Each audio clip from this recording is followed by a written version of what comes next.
Então, graça e paz a todos. Iniciamos agora a nossa segunda aula de escatologia, onde iremos tratar um tema importante, que é Israel e a igreja. Tá? Segunda aula, vamos lá. Se você está com a sua Bíblia aí, você quiser me acompanhar, vai ser um prazer. Se não, vai anotando e depois a gente disponibiliza também a apostila para todos os irmãos. Israel e a igreja. A Bíblia faz alguma distinção entre Israel e a igreja? Será que existe essa distinção hoje? Isso a gente sabe que já existiu no passado, né? No Antigo Testamento havia uma distinção entre Israel e qualquer outro povo que era considerado gentil. Mas hoje, será que existe essa distinção? Então a gente vai dar uma olhadinha na Bíblia para a gente ver se essa distinção ela continua ou não e qual é o papel de Israel nesse plano escatológico e o papel da igreja, que somos nós dentro desse plano aí também escatológico daquilo que vai acontecer. Então, em 1 Coríntios, se você pegar lá no capítulo 10, no verso 32, a palavra do Senhor nos diz assim: não se tornem motivo de tropeço, nem para judeus, nem para gentios, nem para a igreja de Deus. Veja o que Paulo está dizendo. Não se tornem motivo de tropeço nem para os judeus, nem para os gentios, nem para a igreja de Deus. Paulo aqui ele está fazendo uma distinção entre judeus e gentios. E quando nós olhamos para o Antigo Testamento, vemos que essa divisão entre judeus e gentios ela fica muito mais evidente. Judeus são conhecidos como a linhagem de Abraão. O povo que Deus afirma, ou melhor, aquele povo que Deus firma uma aliança específica. Né? Então, todos que não são judeus, eles são considerados como gentios. Quando nós olharmos lá em Efésios 2, e mais para frente a gente vai falar um pouquinho desse texto, Paulo ele fala que há uma parede de separação entre os judeus e os gentios. E aí Paulo também fala da criação de um novo homem. Aqui em 1 Coríntios fica evidente isso, né? Não se tornem pedra de tropeço nem para os judeus, nem para os gentios, nem para a igreja. Então veja que Paulo ele trata uma terceira, podemos dizer assim, raça, certo? Paulo introduz como se fosse um terceiro elemento. Não quer dizer que houve uma fusão, tá, irmãos? Assim, entre gentios e judeus e nasceu um novo povo. Não é isso, tá bom? Mas Deus cria esse terceiro elemento e a gente vai entender mais para frente. Então, nesse estudo aí, não queremos trazer uma distinção, mas sim mostrar o plano de Deus tanto para Israel quanto para a igreja dos gentios. Então, a minha preocupação hoje não é fazer distinção de judeus e igreja. A ideia é mostrar qual é o plano de Deus, tanto para os judeus quanto para a igreja. Então, vamos iniciar lá do começo. É sempre bom começar do começo, né? É onde Deus se revela à nação de Israel. Então, o plano divino para Israel, ou melhor, o chamado divino para a semente de Abraão.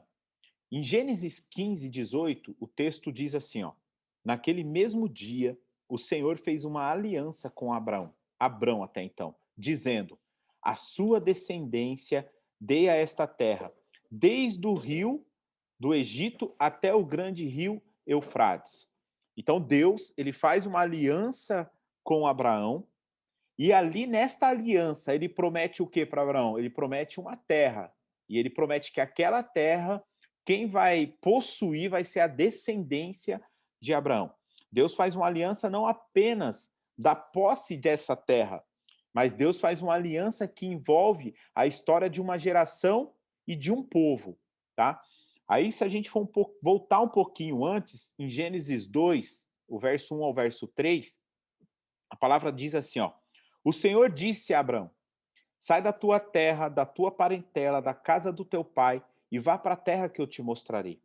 Farei de você uma grande nação, e abençoarei e engrandecerei o seu nome. Seja uma bênção. Abençoarei aqueles que te abençoarem, e amaldiçoarei aqueles que te amaldiçoarem. E vocês serão benditas todas as famílias da terra. Então aqui, quando Deus chama Abraão para essa terra nova, Deus mostra o plano dele e fala assim: olha, Abraão, através de você, todas as famílias da terra serão abençoadas. Deus está revelando o propósito de fazer algo não apenas em um homem. Deus não quer fazer algo apenas em Abraão. Deus não quer fazer algo apenas na família de Abraão. Deus não quer fazer algo apenas num povo. Se inicia num povo. Tem até uma localidade geográfica que é Canaã. Mas isso que Deus quer fazer se estende depois por toda a terra. Tá bom? Então, um pouquinho para frente, em Gênesis 15, 13 e 14, a palavra do Senhor diz assim: então o Senhor disse: fiquei sabendo com certeza que a sua posteridade será peregrina em terra alheia, será reduzida à escravidão e será afligida durante 400 anos. Mas eu castigarei a nação que os escravizar. Depois eles sairão com muitas riquezas. Então Deus aqui fala de uma terra que vai se iniciar, mas olha, fala assim: Abraão, vocês vão herdar uma terra, haverá um lugar geográfico onde o seu povo vai se assentar, mas diz que essa terra só será dada de imediato à sua linhagem. Pelo contrário, ele não fala que a terra vai ser dada por imediato. Abraão, eu vou te dar de imediato. Ele fala assim: olha, vocês serão peregrinos em terra estranha por 400 anos. Mas depois disso eu vou trazer vocês de volta. Cara, esses 400 anos, abre parênteses aqui, é porque a ira de Deus ainda não havia se enchido contra os cananeus. Então, era necessário esses 400 anos para que Deus pudesse executar juízo. Deus, ele sempre é paciente. Deus sempre nos dá tempo de arrependimento. E com os cananeus não foi diferente. Muitas pessoas, quando olham o Antigo Testamento, veem um Deus sanguinário, porque quando o povo chega na Terra Prometida, eles matam geral, mata todo mundo, mata até criança, mata animal, mata tudo. Mas e aí a gente fala: poxa, Deus foi ruim. Só que Deus deu 400 anos para esse povo se arrepender, entende? Então houve uma misericórdia de Deus sobre a vida daquele povo. Então a gente precisa olhar que com todas as pessoas Deus dá uma oportunidade de volta. E outro ponto importante, muitos pregadores gostam de falar que quando termina o Antigo Testamento e passa para o Novo, né? Então, quando você pega lá muitas Bíblias, deixa eu ver se a minha aqui tem. Então, muitas Bíblias lá você vai olhar, você vai ver que tem uma folha em branco, né? E muita gente que fala ali que ali foi o silêncio de Deus. O Antigo Testamento para o Novo Testamento, a minha Bíblia tem. Então, quando você pega de Malaquias para Mateus, tem uma folha em branco, ó, no Novo Testamento. E aí muita gente fala: Deus se silenciou. Não, irmãos. Aqui Deus já tinha falado tudo que ele precisava falar do Antigo Testamento.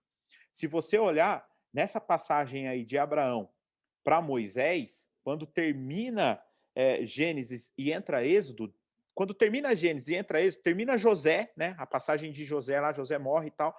E aí começa a contar a história de Moisés. Parece que é uma história ligada à outra, mas esse período são de mais de 400 anos, são aproximadamente 440 anos. E Deus nunca teve em silêncio. É que até aquele tempo Deus falou o que foi necessário. Então Deus ele espera o tempo se cumprir para que ele comece a falar coisas novas. Então Deus nunca esteve em silêncio, tá bom? Então nós não vemos que não é apenas do novo para o antigo. Nós vemos que no próprio Antigo Testamento existe um período que nada foi escrito na Bíblia, tá? Mas não é o silêncio de Deus, existe um trabalhar de Deus. A palavra de Deus diz que naquele tempo o povo crescia. Eles chegaram em aproximadamente 70 pessoas no Egito, a descendência de Abraão, e eles saem do Egito ali aproximadamente ali em torno, alguns historiadores chegam a falar até de 3 milhões de hebreus, tá bom? É muita gente, 3 milhões, tá bom? Mas vamos seguindo aí. Então há um propósito divino para a semente de Abraão. Então, em Êxodo 19, um pouquinho mais para frente, quando o povo sai do Egito e ele chega até o Monte Sinai, o povo acabou de ser liberto, Deus chama o povo para um diálogo. Em Êxodo 19, no verso 5 e 6, a palavra diz assim, ó: agora, pois, ele falando com Israel, se ouvirem atentamente a minha voz e guardarem a minha aliança, vocês serão minha propriedade peculiar dentre todos os povos, porque toda a terra é minha, e vocês serão para mim um reino de sacerdotes, uma nação santa. São essas palavras que falarei aos filhos de Israel. Então vemos que toda a terra é do Senhor, mas ele quer um povo que chama de propriedade peculiar. Está dizendo assim, cara, vocês são separados. Toda a terra é minha, mas eu quero separar um povo para que seja um povo de sacerdotes. Mas vale ressaltar que muitas dessas afirmações feitas a Israel, elas também são repetidas para a igreja no Novo Testamento.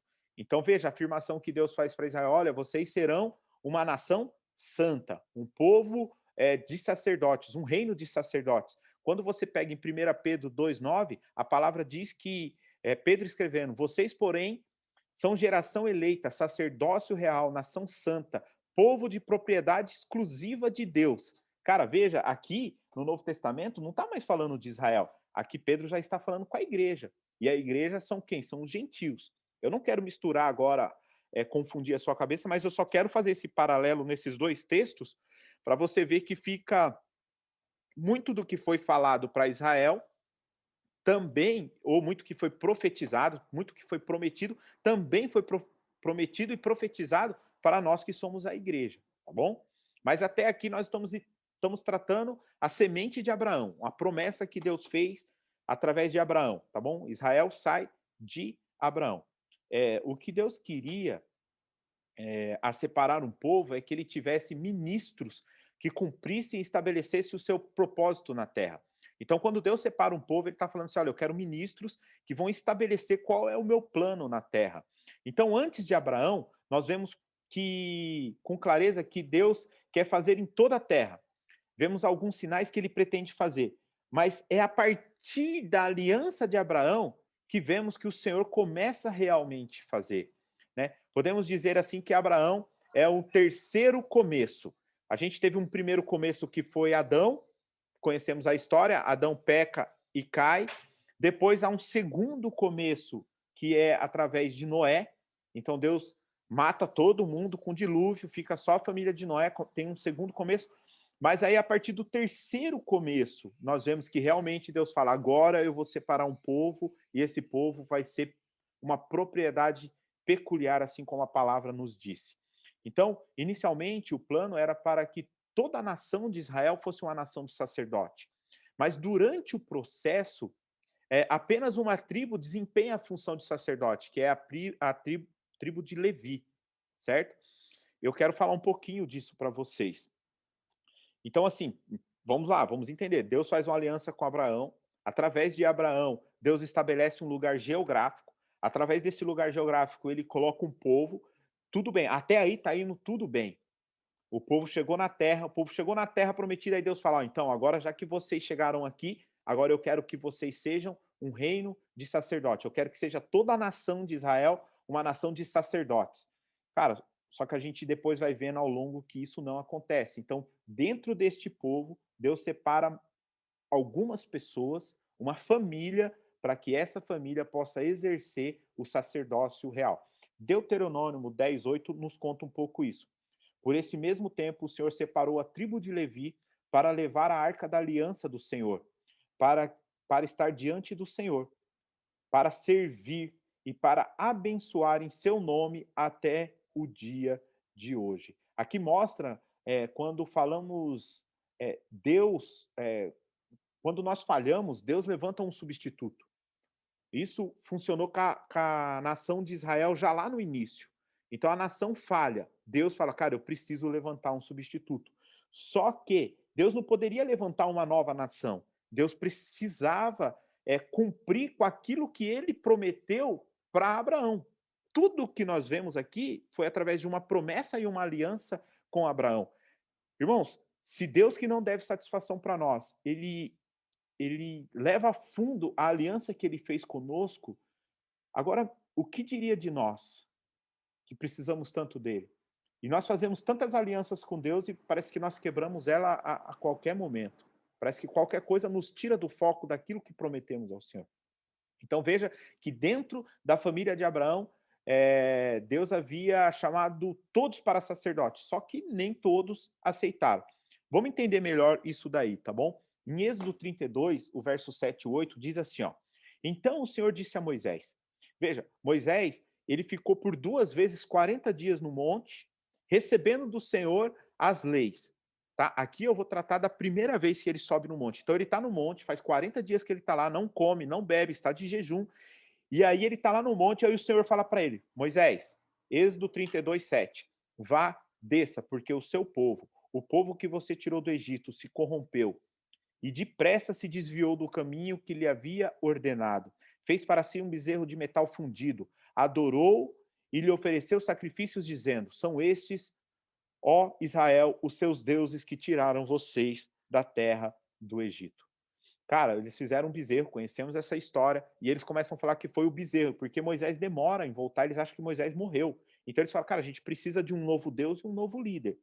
Aí Moisés tenta intermediar, mas não tem jeito. Aí Moisés desce, aí continua lá no verso 15, Êxodo 32, 15. Moisés voltou-se e desceu do monte com as 2 tábuas dos testemunhos nas mãos, tábuas escritas de ambos os lados, de um e do outro lado estavam escritas. As tábuas eram obras de Deus. Também o que estava escrito tinha sido escrito pelo próprio Deus, esculpido nas tábuas. Quando Josué ouviu a voz do povo que gritava, disse a Moisés: há um alarido de guerra no arraial. Moisés respondeu: o que ouço não é um alarido de vencedores, nem de vencidos, mas um alarido de pessoas cantando. Quer dizer, estava rolando mó festa lá, o povo adorando o bezerro, e aí vamos continuar a história. Verso 25 agora para encurtar. Quando Moisés viu que o povo estava sem controle, irmão, o povo estava descontrolado, você não conseguia fazer o povo... Sabe quando você chega numa festa e você não consegue baixar o som, você grita e ninguém te ouve? É mais ou menos o que estava acontecendo. Pois Arão tinha deixado a solta para a vergonha do meio dos seus inimigos. Pôs-se em pé na entrada do arraial e disse. Então Moisés falou, cara, eu não consigo acabar com essa festa. Ele sai de dentro do arraial e ele vai para a porta do acampamento. E olha o que acontece. Então, quem é do Senhor, vem até mim. Então se juntaram a ele todos os filhos de Levi, ao quais ele disse, assim diz o Senhor, o Deus de Israel, cada um põe a espada na cintura, passem e tornem a passar no meio do arraial de porta em porta, e cada um mate o seu irmão, o seu amigo, o seu vizinho. E os filhos de Levi fizeram segundo a palavra de Moisés. Naquele dia morreram uns 3.000 homens, pois Moisés tinha dito, consagrem-se hoje ao Senhor, cada um contra o seu filho, contra o seu irmão, para que hoje Deus lhe conceda uma bênção. Cara, que bênção é essa que Deus concede? Já vou falar. Então, veja que Moisés pede algo muito difícil para a tribo de Levi. Ele fala assim, a festa está sem controle. Aí ele sai para fora e fala assim, olha, quem está comigo, quem não quer adorar mais esse bezerro, porque Levi fez o bezerro, mas Levi se arrepende e ele sai também. Então Levi e toda a sua família sai. E aí Moisés pede algo muito difícil. Ele fala assim, olha, se posicionem e mesmo que seja doloroso para vocês executar o que Deus pediu, mas vocês precisam fazer, porque isso vai conceder vocês uma bênção. Essa bênção que Deus vai conceder, irmãos, agora pensa você é da tribo de Levi, só que todo mundo ali é família, bem dizer. E aí você tem que entrar com a sua espada e matar irmão, tio, parente, você sai matando geral. Por quê? Porque o povo não quis obedecer a Deus. Então, Deus olha toda uma nação com quem está contando, dizendo que todos eram para ser sacerdotes, mas vê que não pode contar com todo mundo. Então, volto a dizer, sempre que alguém falha, Deus levanta um substituto. Então, essa bênção que Moisés fala, olha, é duro o que eu estou te pedindo, mas se você fizer, Deus vai te conceder uma bênção. A bênção era se tornar um povo separado para o sacerdócio real, tá bom? Então, aqui o povo vai e executa tudo isso. E estão seguindo aqui a negligência de Israel e a substituição dos levitas. Então, Israel, como um povo, como uma nação, eles negligenciam aquilo que o Senhor havia pedido. Então, Deus pega parte desse povo e substitui todo Israel. Tem um texto em Números que deixa isso evidente, tá? Números 39 e 49. Presta atenção. todos que foram contados dos levitas, contados por Moisés e Arão, por mandado do Senhor, segundo as suas famílias, todo homem de um mês para cima foram 22.000. O Senhor disse a Moisés: contem todos os primogênitos dos filhos de Israel, que são do sexo masculino, cada um nominalmente de um mês para cima, e separe os levitas para mim. Eu sou o Senhor. Em lugar de todos os primogênitos dos filhos de Israel, separem também os animais dos levitas em lugar de todos os primogênitos entre os animais dos filhos de Israel.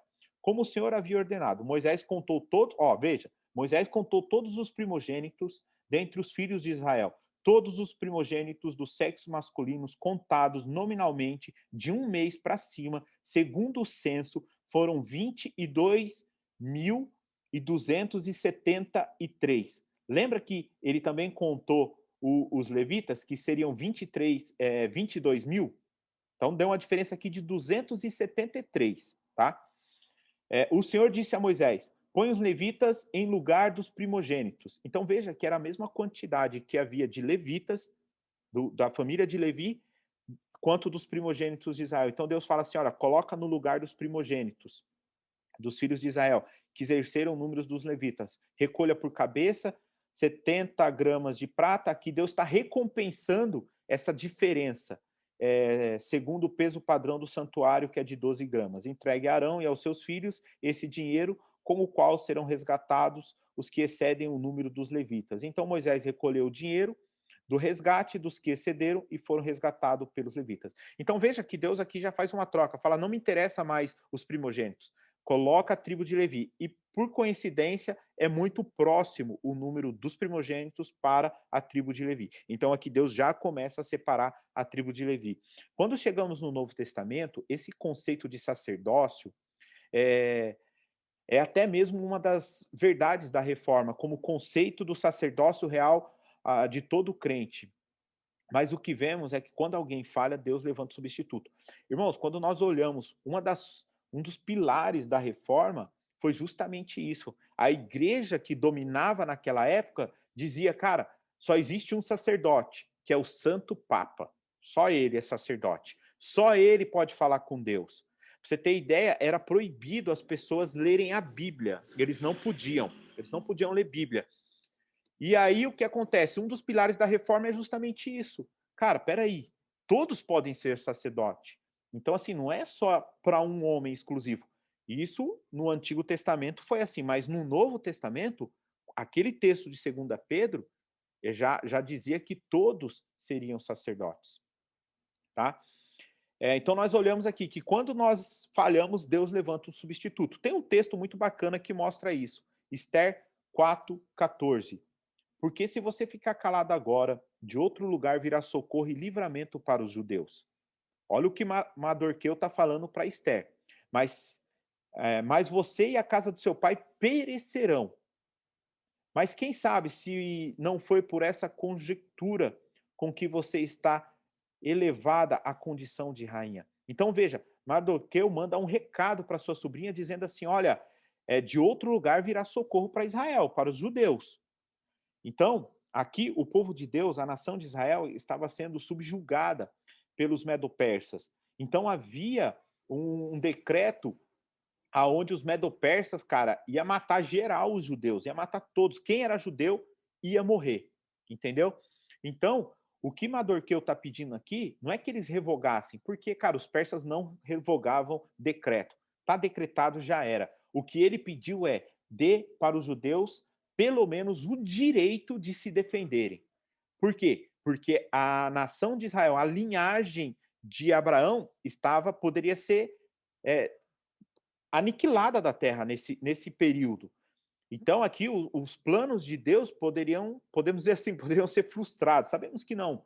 Por quê? Porque o próprio Mardoqueu fala para Esther, fala: olha, se você não fizer, Deus vai levantar alguém, mas os sonhos dele ou os projetos deles não vão ser frustrados. Deus tem uma promessa, beleza? Então precisamos entender que essa ideia de substituição, isso que tem que ficar claro na gente. Se eu não faço o meu papel, Deus vai substituir. Então, Deus começa algo em Adão, não funciona, depois vai para Noé, o povo se corrompe de novo, e aí Deus mata todo mundo, e aí depois Deus levanta Abraão e Israel se torna uma nação. E não podendo contar com todo o povo, Deus separa uma tribo dessa nação. Agora, eu quero passar com vocês, então vocês entenderam o porquê que Deus levanta a tribo de Levi como um povo de sacerdote real, tá bom? Agora nós passamos para o plano de visão a respeito de Israel hoje dentro do cenário escatológico. Como Israel hoje nós podemos enxergar o papel de Israel dentro do cenário escatológico de hoje, da atualidade, tá? Então a primeira coisa que nós precisamos entender é que há uma rejeição temporária de Israel pela parte de Deus. Então, por hora, temporariamente, escute o que eu estou dizendo, para depois não falar que eu falei que Israel está fora dos planos de Deus, não estou dizendo isso, mas temporariamente Israel fica fora do plano divino. Tem um texto que é muito bacana, que está em Mateus 21, 33, 45. Eu vou ler e eu vou tentar correr um pouco mais, irmãos, porque já está acabando o primeiro tempo da gente aqui de gravação, tá bom? E eu lembro os irmãos, acabando aqui, como está sendo gravada, eu demoro um pouquinho para voltar para a aula, tá bom? Então, se demorar para você também, espera alguns minutinhos, que logo você consegue voltar, ok? Pelo menos aí uns 3, 4 minutos eu demoro aqui para poder gravar e salvar a aula. Olha o texto que diz lá em Mateus 21, 34, 45. Escutem outra parábola. Havia um homem, dono de terras, que plantou uma vinha, pôs uma cerca em volta dela, construiu nela um lagar, edificou uma torre e arrendou a vinha a uns lavradores. Depois ausentou-se do país. Quando chegou o tempo da colheita, o dono da vinha mandou seus servos aos lavradores para receber os frutos que cabiam a ele, que é a parte do aluguel. Mas os lavradores agarraram os servos, espancaram um, mataram o outro, apedrejaram ainda o outro. E o dono enviou ainda outros servos em maior número, e os lavradores fizeram a mesma coisa com eles. Por último, o dono da vinha enviou-lhes o próprio filho, pensando: o meu filho eles respeitarão. Mas os lavradores, vendo o filho, disseram uns aos outros: este é herdeiro, venha, vamos matá-lo e ficar com a herança dele para nós. E agarrando-o, lançaram fora da vinha e o mataram. Quando, pois, vier o dono da vinha, que fará aqueles lavradores?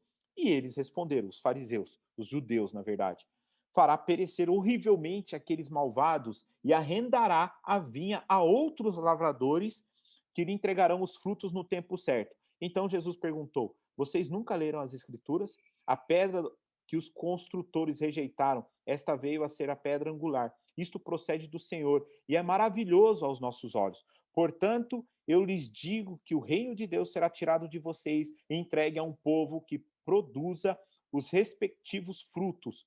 Tudo que cair sobre essa terra ficará em pedaços, e aquele sobre com quem ela cair ficará reduzido a pó. Os principais sacerdotes e fariseus, ou seja, os judeus, ouviram essas parábolas, entenderam o que Jesus falava a respeito deles. Irmãos, Jesus faz uma parábola, uma ilustração. E olha o que Jesus está falando. Há uma vinha. Essa vinha, o que, que ela é? O reino de Deus. Há um dono da vinha. Quem é o dono da vinha? O próprio Deus. E aí há um primeiro grupo de lavradores, ou seja, Israel e a linhagem de Abraão. Ok? Que é a linhagem de Abraão. E aí, a palavra diz que o dono da vinha envia os servos para quê? Para cobrar os frutos. Fala, cara, eu preciso dos frutos, ok? E aí nós vemos que esses servos, eles são matados, são apedrejados. Jesus até fala disso em outro texto que está em Mateus 23, 37 e 39. 39. Jerusalém, Jerusalém, ou seja, judeus, vocês matam os profetas, apedrejam os que lhes são enviados. Quantas vezes eu quis reunir os meus filhos como a galinha junto aos seus pintinhos debaixo das asas, mas vocês não quiseram. Eis que a casa de vocês ficará deserta, pois eu lhe afirmo que desde agora não me verão mais, até que venham dizer bendito o que vem em nome do Senhor. Então os servos aqui são os profetas. Eles são o quê? Apedrejados, alguns mortos, outros espancados. Aí o dono da vinha tem uma ideia, fala, cara, então eu vou mandar o meu filho, que o meu filho eles vão respeitar. Quem é o filho nessa parábola? O próprio Jesus Cristo. Ele veio para os seus, a própria palavra diz, João diz que ele veio para os seus, mas os seus não os receberam. E aí Jesus pergunta, o que você acha que o dono da via vai fazer com os lavradores? Os caras falam, ó, com certeza ele vai arrendar para novos lavradores, para outros. Quem é esse outro grupo de lavradores? É a igreja dos gentios. Então, Deus fez uma promessa a Abraão, mas seria apenas... então Deus faz uma promessa a Abraão. Então, não vai cumprir essa promessa porque é só trocar o povo. Troca o povo e já era. Não. Espera aí. A gente precisa entender que essa promessa de Abraão, Deus nunca quebrou ela. Aí você fala, Diogo, mas como assim? Se Deus está tirando Israel e está colocando a igreja no lugar temporariamente, lembre-se disso. Deus não está fazendo uma troca, Deus não está quebrando a sua promessa que ele fez com Abraão? Não. Por quê? Porque Deus faz uma promessa que vale por duas. Vou explicar para vocês. A primeira promessa que Deus faz, ele fala assim: a sua descendência será como a areia do mar. Então, Deus está falando, olha, a sua descendência de linhagem terrena, ok? Então, você terá muitos filhos, ou melhor, você terá um filho, mas a sua descendência será muito grande. Nós sabemos que Abraão tem outros filhos também com outras mulheres depois, tá? Mas não vem ao caso agora. Então, há essa descendência que ele fala como a areia do mar. Então, Deus está falando para ele o quê? De uma linhagem terrena. Irmãos, falta menos de um minuto, se cair, a gente volta. Segunda promessa que Deus faz: a sua descendência será como as estrelas do céu. Ou seja, Deus está falando, além de uma linhagem terrena, você terá uma linhagem celestial, ok? Então, os judeus cientes da aliança que Deus fez a Abraão, eles acabam se orgulhando, porque eles falam assim, olha, nós somos os descendentes de Abraão, e Jesus os repreende por causa disso, porque eles se acham o cara. Eles falam, não, se tem um povo que Deus ama, que povo que Deus escolheu, é Israel. E não é bem assim. Olha o que Jesus fala em Mateus 3,9. E não pensem que podem dizer uns aos outros, tenho por pai Abraão, porque eu afirmo a vocês que Deus pode fazer que dessas pedras surjam filhos de Abraão. Sabe o que Jesus está falando? Cara, vocês se acham como a última bolacha do pacote, mas Deus pode tirar filhos de Abraão da onde vocês menos esperarem. A promessa de Deus, ela vai se cumprir. Deus tem um plano e vai ser ou através de Israel. Se Israel não quiser, vai ser através de um novo povo. Jesus está falando que eles não têm noção de onde Deus vai levantar os novos filhos e manter a promessa feita a Abraão. Não é necessariamente uma linhagem terrena, mas nós somos conhecidos, porque Israel ele é conhecido como filhos da carne, nós somos conhecidos como filhos da fé. Nós somos filhos de Abraão, através do quê? Através da fé, tá bom? Não dá para entrar nisso agora, porque senão estende muito, mas só quero que vocês entendam que Deus nunca quebrou a sua aliança, mesmo colocando Israel de banco, tá? Então a igreja nasce para substituir o povo através da palavra profética de uma igreja triunfante, do seu propósito, que ela vai cumprir a missão dada de entregar os frutos. Lembra daquela vinha? Por que ele manda novamente, que ele fala que vai arrendar para novos lavradores? Porque os novos lavradores irão dar os frutos. Em resumo, a igreja fará aquilo que a nação de Israel não fez. Então, a igreja entrou no lugar de Israel? Sim, nós entramos no lugar de Israel. Então, dentro de um plano escatológico, Israel ele não cumpre o seu papel e nós começamos a cumprir o papel daquele povo que foi substituído. Eu falei para você daquele texto de João, que João fala em João 11:12. Não veio para os seus não receberam, mas todos quanto receberam, deu-lhes o poder de serem feitos filhos de Deus, a saber, aos que creem no seu nome. Então, assim, a substituição de Israel pela igreja gentílica, que somos nós, é tratada de uma forma muito aberta no Novo Testamento. Tem um texto que eu gostaria de ler com vocês, eu sei que ele é extenso, mas se você tiver com a sua Bíblia, abre aí e segue aí junto comigo aí. Pega lá comigo em Romanos 11. Eu quero ler esse texto com você. Deixa eu abrir minha Bíblia aqui.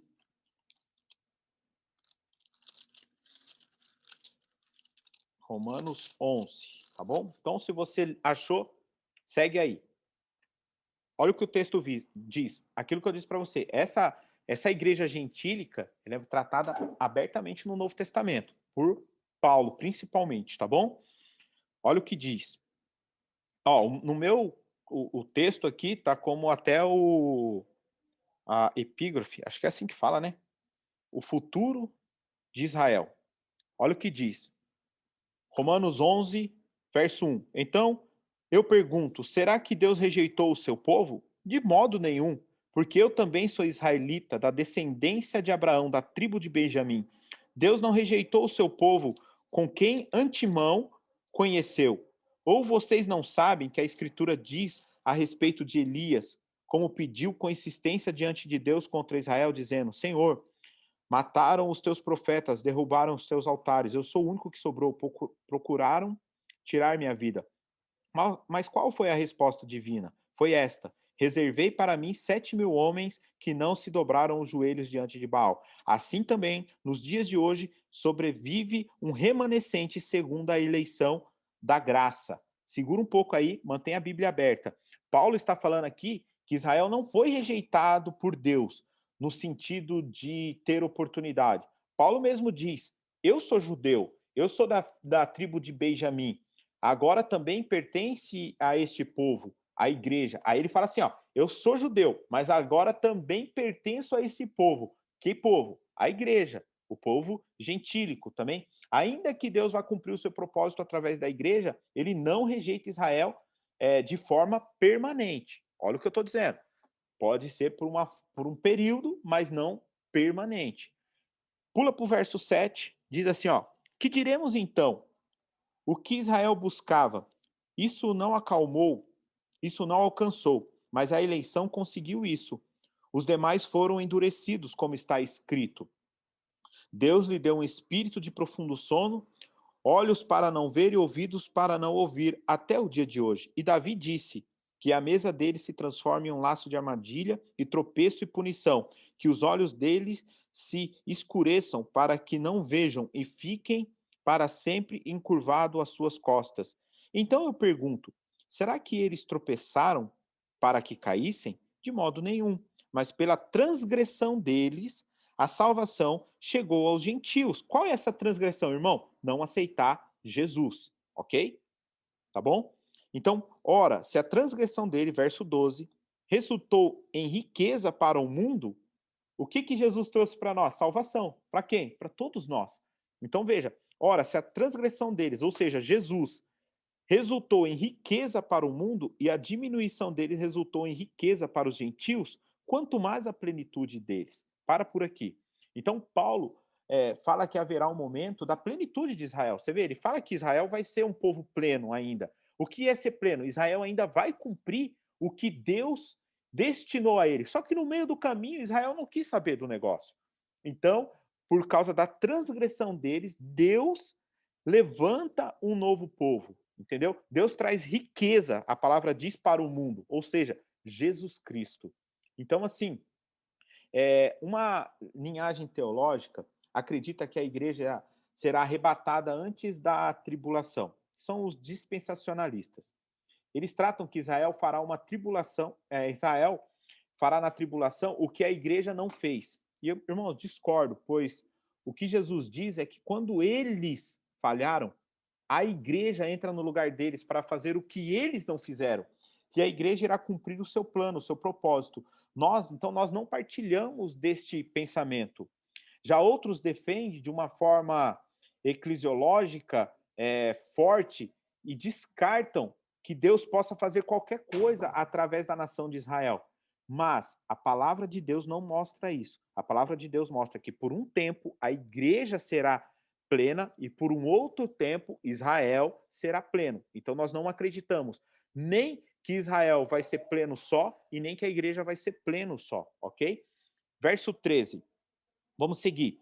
Dirijo-me a vocês que são gentios, visto que sou apóstolo dos gentios, glorifico o meu ministério, para que se algum modo possa fazer com que o meu povo fique com ciúmes de algum deles e se salvem. Olha para você ver. Para ver se de algum modo posso fazer com que o meu povo, ou seja, os judeus, fiquem com ciúme de algum deles. De quem? Dos gentios, e se salvem. Porque se de fato eles terem sido rejeitados trouxe reconciliação ao mundo, que será o seu restabelecimento, senão vida dentre os mortos? Para por aqui. A rejeição de Israel redundou em uma reconciliação através de Cristo. E o mesmo Israel que foi temporariamente rejeitado será restaurado e reincluído junto com a igreja. Verso 16. E se forem santas as primícias da massa, igualmente será santa a sua totalidade. E se for santa a raiz, também serão, os seus ramos serão. Deixa eu ver até onde que eu vou aqui, até o 18. Se, porém, alguns dos ramos forem quebrados, presta atenção nessa parte, ó. Se, porém, algum dos ramos foram quebrados, ou seja, Israel, e você, sendo oliveira brava, quem? Quem é oliveira brava, irmão? Nós, a igreja. Foi enxertado no meio deles e se tornou participante da raiz e da seiva da oliveira, não se glorie contra os ramos. Mas se você se gloriar, lembre-se que você que sustenta a raiz, mas é a raiz que sustenta você. Então, olha o que Deus está falando assim, cara, alguns galhos da oliveira vão ser quebrados, ou seja, Israel. E aí eu vou pegar galhos de uma oliveira brava, que somos nós, e vou enxertar na oliveira. Quem é a oliveira? Cristo. E aí ele nos alerta, ele fala assim, olha, não fica se gloriando não, porque não é os galhos que sustentam a oliveira, mas sim a raiz, ou seja, Jesus Cristo. Não vamos cair no erro de fazer o que Israel fez, dizer assim, ah, agora é nós, agora... Então aqui, a visão que Paulo apresenta é que Israel natural foi quebrado da oliveira, e nós, a oliveira brava, fomos enxertados no lugar deles. Pois se falharam em produzir os frutos que Deus, se falharam em produzir os frutos, Deus foi lá e arrancou. Mas Paulo alerta os gentios de não cometer o mesmo erro, se gloriando de serem um povo escolhido. Vamos lá para o verso 19.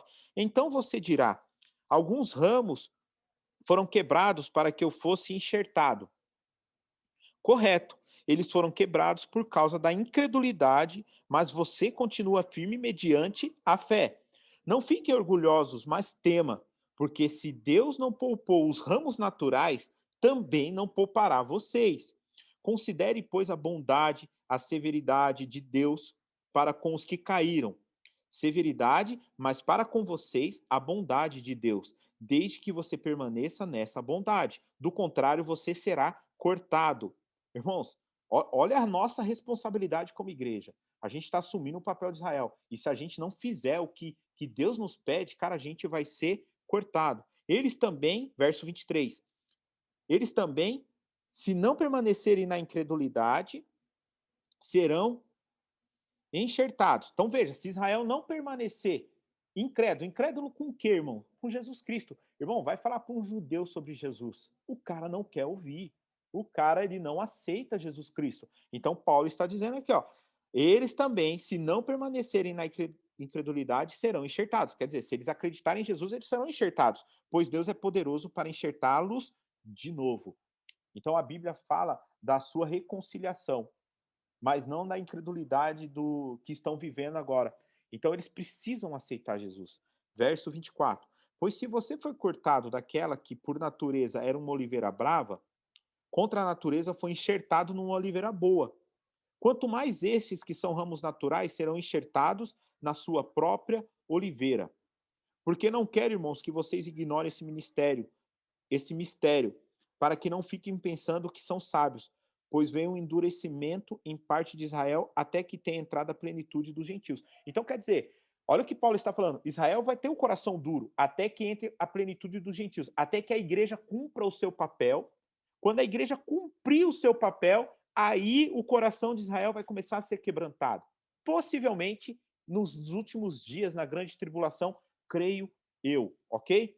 Então, esse crescimento que está acontecendo agora deixou Israel de fora, mas não permanente, sim em partes.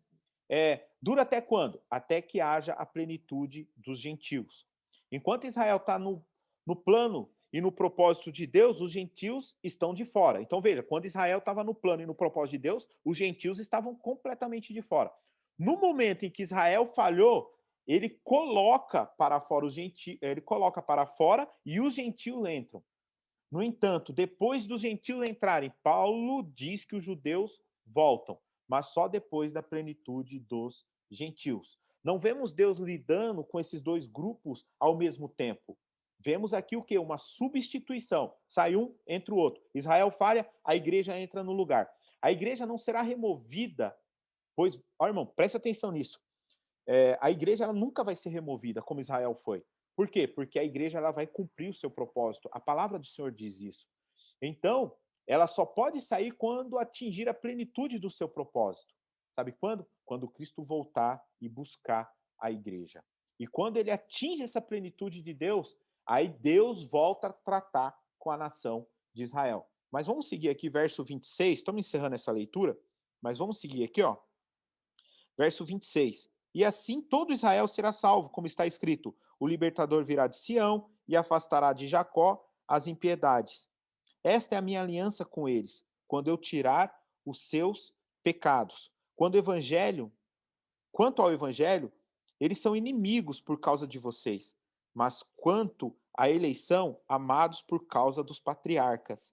Irmãos, veja aqui, olha o que Paulo está falando. Cara, eles são inimigo por causa do evangelho, porque eles não aceitam o evangelho de Jesus Cristo. Então, teoricamente, eles são nossos inimigos. Mas olha o que Deus está falando assim. Mas, por causa dos patriarcas. Quem são os patriarcas? Abraão, Isaac, Jacó. Por causa desses caras, por causa dessa aliança que Deus tem com esses caras, Deus continua amando Israel. Olha que lindo, cara. Mesmo Israel estando fora do plano de Deus, mesmo Israel não entendendo qual era o seu papel, Deus fala, cara, vocês são meus inimigos por causa do evangelho, mas eu continuo amando vocês porque eu tenho uma aliança com Abraão. Cara, é fantástico quando Deus faz uma aliança, entendeu? Verso 30, vamos lá, 30, 31 agora. Porque assim como no passado vocês foram desobedientes a Deus, mas agora alcançaram misericórdia à vista da desobediência deles. Assim também esses agora foram desobedientes, para que também eles alcancem misericórdia à vista do que foi concedido a vocês. Vocês eram desobedientes e receberam misericórdia. Quem? A igreja, nós. E por causa da desobediência deles, nós entramos no lugar. Ou seja, a misericórdia a nós estendida foi porque eles falharam. E eles agora, em desobediência, vão alcançar. Olha que lindo, cara. A gente alcança a misericórdia da parte de Deus porque Israel falha. Mas Israel vai alcançar a misericórdia da parte de Deus porque a gente não vai falhar. Cara, é demais isso. É muito louco esse tratar de Deus, entende? E eu imagino a saudade que Deus não tem desse povo se relacionar com ele verdadeiramente. Eu imagino, entendeu? Verso 32, para a gente encerrar a leitura. Deixa eu pegar aqui. Porque Deus encerrou todos porque Deus encerrou todos na desobediência a fim de mostrar a sua misericórdia a todos. Então, a misericórdia no final de tudo, quando a gente cumprir o nosso papel como igreja, será o quê? Os judeus e todos os gentios receberão misericórdia da parte do Senhor. É lógico, aqueles que quiserem, tá? Então Deus trata dos povos de forma separada, mas há um plano para os gentios e um plano para os judeus. Lembra que eu comentei sobre Efésios 2? Aquela muralha que estava. Então vamos ler aqui, ó, Efésios 2, 11 e 15. Esse texto é muito bom. Portanto, lembre-se de que no passado vocês eram gentios na carne, chamados, somos nós, tá? Chamados incircuncisão por aqueles que intitulavam a circuncisão, que é feita na carne por mãos humanas. Naquele tempo vocês estavam sem Cristo, separados da comunidade de Israel e estranhos às alianças da promessa, não tendo esperança sem Deus no mundo. Mas agora, em Cristo Jesus, vocês são, que antes estavam longe, foram aproximados pelo sangue de Jesus Cristo, porque Ele é a nossa paz. De dois povos, Ele fez um só, e a sua carne derrubou a parede da separação que estava no meio, a inimizade. Cristo aboliu a lei dos mandamentos na forma de ordenança, para que todos os dois criassem em si o mesmo, uma única humanidade trazendo paz. Cara, havia um muro, havia uma separação. Cristo vem. Agora não tem mais esse negócio, olha, quem é circuncidado e quem não é. Agora é no nosso coração. É isso que nos torna filhos de Deus. E Cristo vem e ele quebra com tudo isso daí. E diz a palavra que o quê? Agora não existe mais grego nem judeu. Agora só existe um povo. Então, todos precisam de Jesus para ser reconciliados, inclusive Israel. E dos dois, há um novo homem. Não se trata de uma nova raça, volto a dizer para você, mas de novos homens nascidos de dentro para fora. Há um tempo determinado para isso. Olha, Lucas 21, 24 diz: cairão ao fio da espada e serão levados cativo para todas as nações, até que o templo dos gentios se complete e Jerusalém será pisada por eles. Se você pegar esse texto de Lucas 21, 24, você vai continuar lendo ele e você vai ver que fala sobre a volta de Jesus. Então, qual vai ser o tempo que Jerusalém vai ser restaurada? Na volta de Jesus. Esse tempo converge com a volta de Jesus Cristo. Vemos isso mais claro quando se você continuar lendo os versículos para frente, tá bom? Então, há um tempo determinado para Israel voltar. Romanos 11, 25. Porque não quero, irmãos, que vocês ignorem esse mistério, para que não fiquem pensando que são sábios. Veio o endurecimento da parte de Israel até que tenha entrado a plenitude dos gentios. Então veja que sempre Paulo está tratando essa questão de plenitude. Sempre nós iremos cumprir o nosso papel.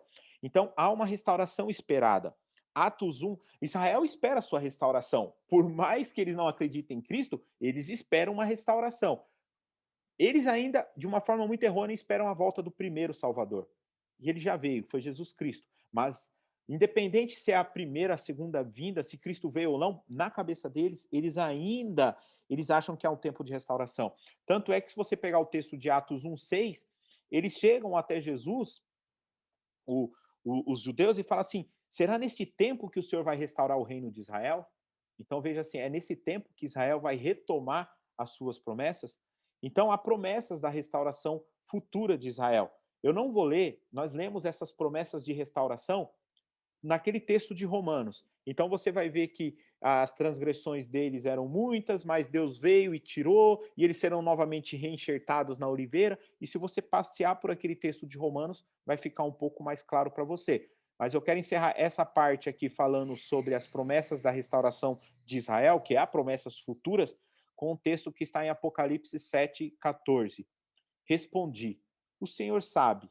Então ele me disse: estes são o que vem da grande tribulação, que lavaram as suas vestes e alvejaram no sangue do Cordeiro. Então Deus mostra, ou o texto aqui está mostrando que haverá salvação após a tribulação.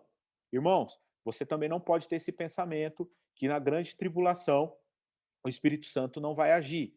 O Espírito Santo estará aqui. Ele não vai agir da forma que ele age. Muita gente acha que o Espírito Santo será retirado. Não, o Espírito Santo é Deus. Sendo Deus, ele é onipresente. Não tem como tirar o Espírito Santo. E se fala que na grande tribulação haverá salvação, quem convence a gente do pecado e do juízo? O Espírito Santo. A única coisa é que ele não vai estar agindo da forma que ele age hoje. Podemos dizer assim, hoje ele é mais acessível, tá bom? Então, mostra que haverá salvação. E mais para frente, nós vamos ver isso, que se trata do povo de Israel, ok? Então, mais para frente a gente vê isso daí. Entendendo a progressividade do plano divino. Jesus veio para os judeus. É claro que Jesus veio para os judeus. O texto de Lucas 1, 67 e 79, Zacarias, ele cheio do Espírito Santo, ele começa a profetizar. Eu não vou ler o texto, que a gente está meio sem tempo. Mas ele começa a profetizar, tá bom? Então, no meio da sua... Tá ali, depois eu vou mandar para vocês, vocês vão ver. E aí ele fala que João Batista vai preparar o caminho para o Salvador, que veio da onde? Da casa de Davi. Então ele está falando aqui dos judeus, que ele fala da santa aliança, do juramento que Deus fez ao pai Abraão. Então, assim, Deus cumpre a promessa de salvação para Israel. O problema é que Israel não quer essa salvação. Israel quer um libertador político. Israel quer um cara que vai dominar o reino terreno. E Jesus vem para implantar o reino dos céus, tá bom? Então Jesus ele vem para os judeus.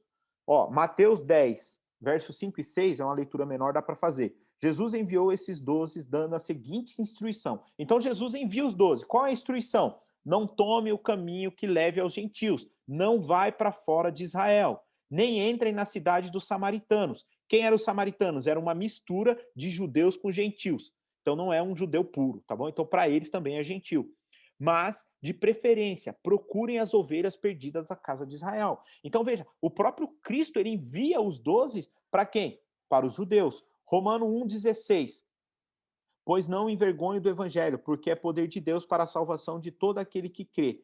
Aí olha o que Paulo fala, primeiro do judeu e também do grego. Em outros textos fala primeiro do judeu e depois dos gentios, tá? Então, a afirmação aqui de Paulo é que primeiro a salvação é para os judeus. E nós sabemos que a salvação é em Cristo. Então, Jesus vem primeiro para os judeus. Tem um outro texto de Romanos que fala a mesma coisa, Romanos 2, 9 e 10. Tá? É a mesma coisa que Paulo fala. Primeiro ele veio para os judeus e depois também para os gregos ou para os gentios. Então Deus estabeleceu uma aliança com Abraão e Jesus, reconhecendo essa aliança, diz que eles são as prioridades. Cara, quem lembra daquele texto da mulher, eu coloquei, tá na apostila aqui, tá lá em Mateus 15, 21, 28, daquela mulher cananeia que vem até Jesus. E aquela mulher vem gritando, e Jesus não dá atenção para ela. E Jesus fala assim para ela: não fui enviado senão para as ovelhas da casa de Israel. Sabe o que Jesus está falando para ela? Você é gentil, não é o seu tempo ainda. Não é tempo de eu restaurar você, é o tempo de eu restaurar Israel. E aí ele fala sobre, até algumas pessoas vão ao extremo, dizendo que Jesus chamou a mulher de cachorro e tal, mas Jesus só usa o sentido do quê? Primeiro eu vim para os filhos. Cara, filho tem acesso à casa, como o cachorro também tem. Jesus está dizendo que você também vai ter acesso. Mas primeiro eu vim para os filhos. A mulher quebra Jesus, né? A gente conhece a história, que ela fala, Senhor, mas os filhos não estão aproveitando. Olha o que essa mulher fala. Você veio para os judeus, mas os judeus não estão aproveitando. Senhor, eles não estão aproveitando tudo. Então, o que sobra, só o que sobra já me basta. Aí a fé dessa mulher faz com que ela antecipe a sua bênção, assim podemos dizer, tá bom? João 4:22 diz: vocês adoram o que não conhecem, nós adoramos o que conhecemos, porque a salvação vem dos judeus. Então, assim, isso Jesus está falando com a mulher samaritana, tá bom? Porque eles estão discutindo uma teologia de adoração. Mas Jesus fala assim, olha, vai chegar um novo tempo em que se levantará novos lugares. Não vai ser assim, a adoração não vai ter um parâmetro geográfico. A adoração não vai ser só em Israel. A adoração vai ser em qualquer lugar de um coração disposto a me adorar. Então, no Novo Testamento, mostra que os gentios seriam incluídos, embora não eram prioridade de serem incluídos, tá bom? Então, nós vemos que os gentios, eles acabam sendo incluídos, mas eles não são prioridade de Deus neste momento. Deixa eu correr um pouquinho aqui. Então, nós entendemos isso, que haviam dois grupos, tá? Do Velho Testamento e no Novo Testamento, mas mais um foi criado. Então, havia dois grupos, tá bom? Vamos correr um pouquinho aqui. Os primeiros e os últimos. Então, quando você olha aqui, você vê vários textos, você pegar em Mateus 19, Mateus 20, você vê Jesus falando que os últimos serão os primeiros e os primeiros serão os últimos. Ou seja, há uma troca de lugar entre Israel e a igreja, tá? Israel sempre terá a sua própria identidade, irmãos. Isso a gente nunca poderá tirar de Israel. Cara, quando você pega Apocalipse 21, 12, fala que tinha uma grande muralha alta com 12 portões, e junto dos portões, 12 anjos, e sobre os portões estavam escritos os nomes, a saber, quais nomes? Os nomes das tribos de Israel. Então veja que Israel não perde a sua identidade de um povo. Se você continuar em Apocalipse, agora no verso 14, desse mesmo Apocalipse 21, fala que nessa muralha havia 12 fundamentos, e sobre esses 12 fundamentos haviam 12 nomes. Quem eram? Os apóstolos do Cordeiro, tá bom? Então, Israel, ele não perde a sua própria identidade. Mas há um desfecho no final deste povo de Deus, aonde de tribos que Deus escolheu, mas na volta de Jesus vai mudar tudo. Então, Jesus volta e na segunda vinda vai ser diferente. Seria assim, ó, a volta de Jesus é essa ordem. A primeira vinda veio para os judeus e depois para os gentios. Na segunda vinda, ele vem primeiro para os gentios e depois para os judeus. Então veja, a primeira vinda de Jesus, ele vem primeiro para os judeus, depois ele se apresenta aos gentios. Na segunda vinda, Jesus vem para buscar o quê? A igreja. Então, na segunda vinda, Jesus vai vir primeiro para quem? Para a gente. E depois para os judeus, tá bom? Israel de Deus, quem é judeu? Todos que são da linhagem de Abraão. E nós entendemos, ó, eu quero pegar dois textos aqui, ó, Romanos 2, 28 e 29. Porque não é judeu quem apenas exteriormente, nem em circuncisão, a que somente na carne. Porém, judeu é aquele que é interiormente, a circuncisão é do coração, pelo Espírito, não segundo a letra, e cujo louvor não procede dos seres humanos. Então, Paulo está falando aqui, quem é Israel? Somos todos nós, somos a igreja, podemos dizer assim. Romanos 9, 6, 8. E eu não penso que a palavra de Deus falhou, porque nem todos os de Israel são de fato israelitas, nem por serem descendentes de Abraão são todos filhos. Pelo contrário, por meio de Isaque será chamada a sua descendência. Isso é, não são filhos da carne que são os filhos de Deus, mas os filhos da promessa que são contados como descendência. Cara, aqui fica claro nesse texto que Deus nos considera como filhos de Abraão, porque ele fala o quê? Somos filhos da promessa, da fé. Fica claro aqui essa linhagem espiritual, tá bom? O Israel de Deus, considerem o Israel segundo a carne. Texto de 1 Coríntios 10, 18. Tem também o texto de Gálatas 6, 12, 16.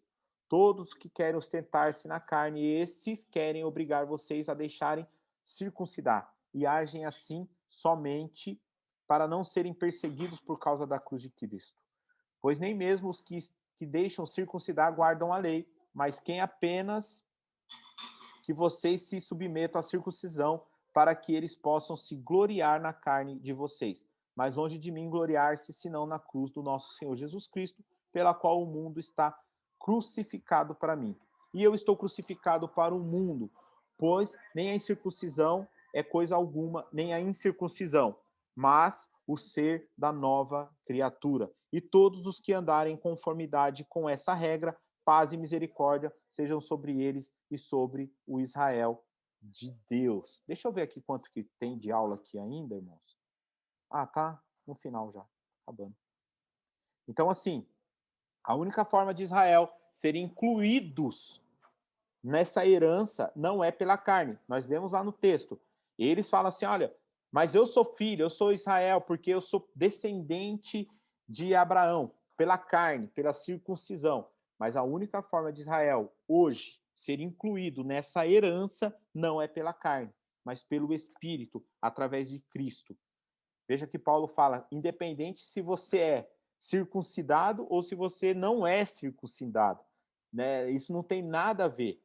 O que vai ter a ver, a regra é você ser uma nova criatura, é o que diz Paulo, tá bom? Então, o ensino do Paulo acerca das descendência de Abraão, Romanos 4, 14. Agora aqui é o último tópico, mais 3, 4 versículos a gente encerra.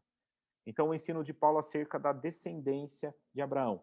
Romanos 4, 14 diz, pois, se os da lei é que são herdeiro, anula-se a fé e cancela-se a promessa. Os herdeiros não são os judeus segundo a carne. Que fique claro isso para vocês. São todos aqueles que carregam a promessa. Você pode ser judeu de carne, mas se você não tem a promessa ou você não acredita em Jesus, não vai servir para você. Gálatas 3, 7 e 14. Saibam, portanto, que os que têm fé é que são filhos de Abraão. Ora, tendo a Escritura previsto que Deus justificaria os gentios pela fé, preanunciou o evangelho a Abraão, dizendo, em você serão abençoados todos os povos. Veja, Deus já sabia. Deus já sabia que Israel ia falhar. Então, o próprio Deus fala, através de você serão abençoados todos os povos. De modo que os que têm fé são abençoados com o crente Abraão. Pois todos os que são das obras da lei estão debaixo de maldição. Pois está escrito, maldito todo aquele que não permanece em todas as coisas escritas no livro da lei, para praticá-las. E é evidente que pela lei ninguém é justificado diante de Deus. Olha o que Paulo está dizendo aos Gálatas. O justo viverá pela fé. Ora, a lei não procede à fé, mas aquele que observar os seus preceitos, por eles viverá. Cristo nos resgatou da maldição da lei, fazendo-se ele próprio maldição em nosso lugar. Porque estava escrito, maldito todo aquele que for pendurado no madeiro, para que a bênção de Abraão chegasse aos gentios em Cristo Jesus, a fim de que recebêssemos pela fé o Espírito prometido. Gálatas 3, 7, 14. Não tem como pregar nenhum tipo de salvação aos judeus, a não ser Jesus Cristo. Então, Paulo deixa isso muito claro. E aqui eu quero encerrar com o último versículo, agradecendo aí a presença de todos vocês, que está lá em Gálatas 3, 26, 29. Pois todos vocês são filhos de Deus mediante a fé em Cristo Jesus, porque todos vocês que foram batizados em Cristo, de Cristo se revestiram. Assim sendo, não pode haver nem judeu, nem grego, nem escravo, nem liberto, nem homem, nem mulher, porque todos vocês são um em Cristo Jesus. E se vocês são de Cristo, também são descendentes de Abraão e herdeiros segundo a promessa. Então, irmãos, nós temos por obrigação, como igreja, voltando-se a esse plano escatológico, de assumir a posição deixada por Israel. Israel, ela perde a sua posição porque ela não crê naquilo que Jesus fala. Então Deus envia um novo povo, que somos nós, que cremos em Jesus Cristo. E, cara, é até difícil para esses caras, porque eles viram Jesus curar, eles viram Jesus libertar. Jesus tomou cuidado. Irmão, Jesus nunca exerceu seu ministério fora de Jerusalém. Você não vê passagem falando que Jerusalém é Israel, né? Jesus nunca saiu de Israel como Paulo, viajou para muitos lugares.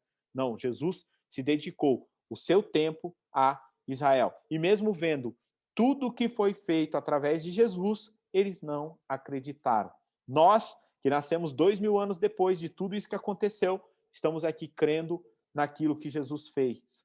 Nós talvez sentimos mais a presença do Senhor Jesus do que aqueles que caminhavam ao lado de Jesus. É muito louco isso.